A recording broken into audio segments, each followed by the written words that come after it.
마음속 들여다봐야죠. 궁금한 심리 Y입니다. 오늘도 Y 심리학자 정혜인 교수와 함께합니다. 나와 계시죠? 네, 안녕하세요. 정혜인입니다. 잘 지내셨고요. 아유, 행복한 한 주였습니다. 뭐가 좋은 일이 많으셔가지고 하나만 가르쳐주세요. 안 됩니다. 안 돼요? 비밀입니다. 돼지 꿈꾸셨구나. 저기 4월이 끝이에요. 네, 그렇죠. 5월이 오는데 5월 좋아하십니까? 저는 매 순간이 좋습니다. 오늘 왜 이러시나 오늘. 복권 되셨나? 자, 그러면은 계속 행복하시고요. 자, 오늘 어떤 이야기 할까요? 지난주에 저희가 혈액형에 관한 이야기 나누면서 혈액형은 그저 마케팅 수단에 불과하다. 예. 이런 말씀을 나눴습니다. 그래서 오늘은 그렇다면 과연 MBTI는 믿을 만한가? 여기에 대해서 좀 나눠보려고 합니다. 일단 전제를 하나 두죠. 저는 믿지 않습니다. 믿지 않고요. 아니, 이거 누가 만든 거예요, MBTI? MBTI는 사실 융이라고 하는 심리학자의 이론을 바탕으로 해서 만들어졌고요. 75년 동안 어머니와 딸이 만든 검사입니다. 예. 75년이라는 시간을 생각을 해보면 정말 어마어마하고 굉장한 검사가 틀림없구나. 이건 무조건 믿어야겠다 하실지도 모르겠지만 사실 어떤 검사를 하나 만드는 과정에서 자료를 수집한다는 게 사실 만만한 일이 아니거든요. 그렇죠. 네, 그래서 이걸 먼저 생각을 좀 해보시고 MBTI에 대해서 정말 이게 대단한 검사인가라고 한 번 더 추측을 좀 해보셨으면 좋겠어요.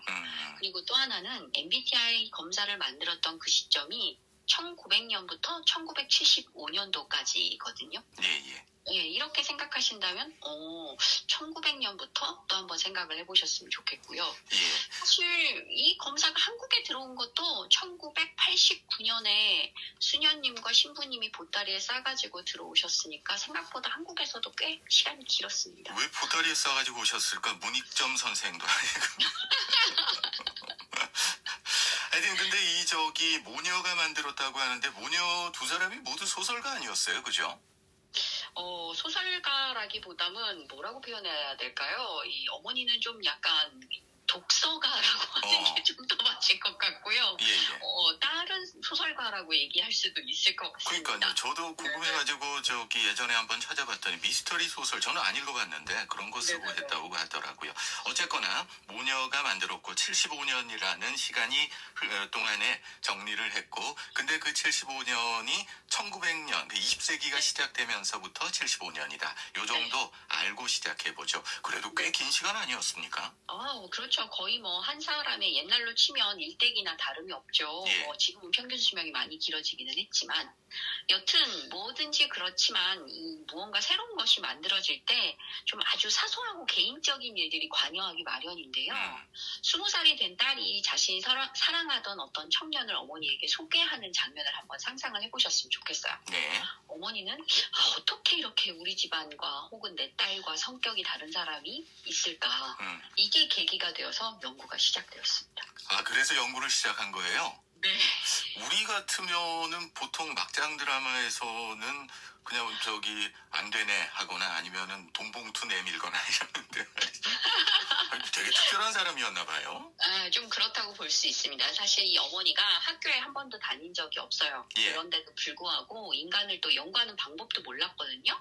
그래서 선택한 게 뭐였었냐면 위인들의 전기를 읽고 이 전기를 바탕으로 해서 분류를 하는 것을 선택을 했어요. 예. 분류는 사고하기를 좋아하는 사람, 본능에 충실한 사람, 실천을 잘하는 사람, 사교적인 사람 이렇게 4가지로 나눴고요.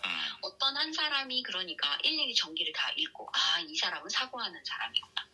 이 사람은 실천하는 사람이구나. 이렇게 나눠가면서 MBTI 분류를 만드는 것이 시작이었습니다. 참 남자친구가 누군지 큰일 했네요. 큰일 했어요. 아니 그건 차치하고 일단 내용은 딸하고 남자친구 어떻게 됐습니까? 결혼을 했습니다. 했어요? 네네네. 그 남자친구는 변호사였고요. 어쨌든 예. 네. 결혼을 해서 이 딸은 엄마가 검사를 만드는 거를 도와줬어요. 그래서 그러다가 보니까 융의 이론이 본인들의 생각과 되게 비슷하다는 것을 알게 됐죠. 예. 그래서 처음에는 이렇게 자기네들이 생각하는 4가지 기준에서 분류를 하다가 추후에는 이제 융의 이론에 기반해서 자신들의 생각을 정리를 했어요.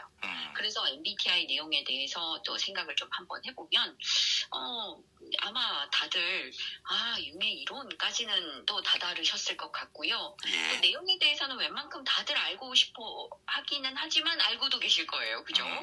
네, 그래서 오늘은 제가 어떻게 사용하고 싶어 하는지에 대해서 좀 말씀드려보는 거예요. MBTI를 사람들이 네네네. 보통 요즘 MBTI는 그런 거 아니에요? 상대방 성격. 저는 MBTI 해보지도 않았는데 사람들이 뭘 거야? 라고 이야기를 많이 하거든요. 네네. 상대방 성격 찾을 때 하는 거 아닙니까?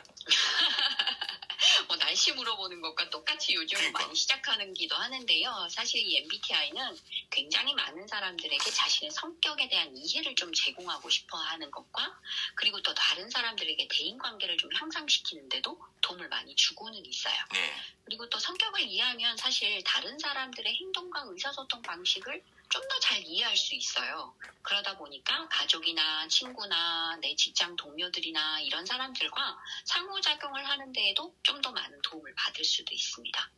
물론 자신의 강점이 무엇인지, 무엇을 선호하는지 이런 것들을 좀 파악하게 되면 다른 사람들과의 다양성에 대해서도 존중하게 되고 또 만약에 협업을 할 때에도 좀 더 효과적으로 협업을 할 수 있거든요. 지금 말씀드린 이유만큼 사실 사람들은 자신의 성격을 MBTI 유형으로 이렇게 식별해내고 이야기 나누고 이런 것들을 되게 좋아하는 또 새로운 문화를 형성하게 되기도 했거든요. 예. 이러다 보니까 MBTI는 사람들의 어떤 재미나 호기심, 흥미로운 경험 이런 것들을 만들게 되었다라고 전 얘기를 좀 드리고 싶습니다. 저는 그런 생각도 들더라고요. 이게 89년에 우리나라에 들어왔다고 말씀하셨잖아요. 네. 근데 근래에 유행을 한 걸 보면은 어쩔 수 없이 나를 드러낼 수밖에 없는, 나를 또 어필해야 되는 게 더 필요한 세상. 그러다 보니까 그렇지 않을까 하고 사람들이 외로워서 그러지 않을까 싶기도 하고. 이거는 또 여러 가지 비하인드 스토리가 있기는 하지만 예. 요즘 많이 돌아다니는 그 MBTI 검사를 사실 영국에 있는 어떤 특정 업체가 한꺼번에 이렇게 다 풀어버린 것이 그것도 마케팅의 목적이기는 하거든요. 예, 그렇죠. 그게 하나의 요인이기는 합니다. 이 네. 말씀하시니까 제가 들었던 이야기를 하나를 하고 넘어가야 되겠는데, 말씀하신 것처럼 그걸 풀었잖아요. 네네네. 그걸 갖다가 소셜 네트워크 업체들에서 많이 활용을 했어요. 그렇습니다. 그게 사실은 개인정보를 모으기 위한 수단이었다라는 이야기도 하더라고요. 그래서 맞죠. 싫다 하니까 더 싫어지고 있습니다. 아니, 근데 말씀 주셨던 것처럼 사실 MBTI가 데이터를 모으기 위한 검사가 맞고요. 예. 그런데 이제 이 검사가 어디까지나 이 검사의 함정이 있어요. MBTI는. 이게 자기가 보고하는 자기보고식이잖아요. 예. 그렇기 때문에 일관적으로 내가 아닌 척 할 수도 있고요. 그 다음에 또 앞뒤가 다르게 거짓말 하는지 안 하는지 이런 것에 대해서 입증할 부분이 검사에 포함되어 있지도 않아요. 네. 그러다 보니까 피검사가 마음만 먹으면 얼마든지 검사 결과를 조작하거나 실제의 내가 아닌 원하거나 어떤 바라는 모습으로 대답하고 결과를 얻을 수도 있는 거죠. 또 자신이 처한 환경에 따라서도 달라지거든요.